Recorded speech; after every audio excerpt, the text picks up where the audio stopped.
Hello guys, আসসালামু আলাইকুম। আজকে আমি বানাবো চাপা শুটকি ভর্তা। তো প্রথমে আমি মাছটাকে ভালোভাবে ভেজে নেব। এখন এর মধ্যে দিয়ে দিব ভাজা পেঁয়াজ, রসুন এবং কাঁচামরিচ। তো কাঁচামরিচটাকে দেওয়ার পর আমি এটাকে ভালোভাবে চাপা শুটকির সাথে ভালোভাবে মিশিয়ে নেব। এটাকে একটু ভেজে নেব।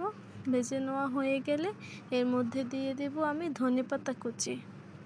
ধনেপাতা কুচিটি দিয়ে আমি এটাকে ভালোভাবে সিদ্ধ করে নেব। তো আমার ভাজা হয়ে গেছে, এখন আমি এটাকে তুলে নেব।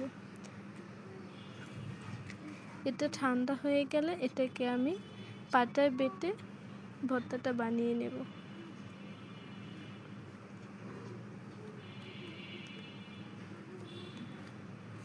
এভাবে খুব সহজে ভর্তাটা বানানো যায়। আপনারা চাইলে এভাবে ভর্তাটা বানিয়ে নিতে পারেন। তো আমার ভর্তাটা প্রায় হয়ে এসেছে, এটাকে আমি ভালোভাবে মিক্স করে বেটে নেব। আমার ভর্তাটা হয়ে গেছে, এই তো আমার ভর্তা রেডি।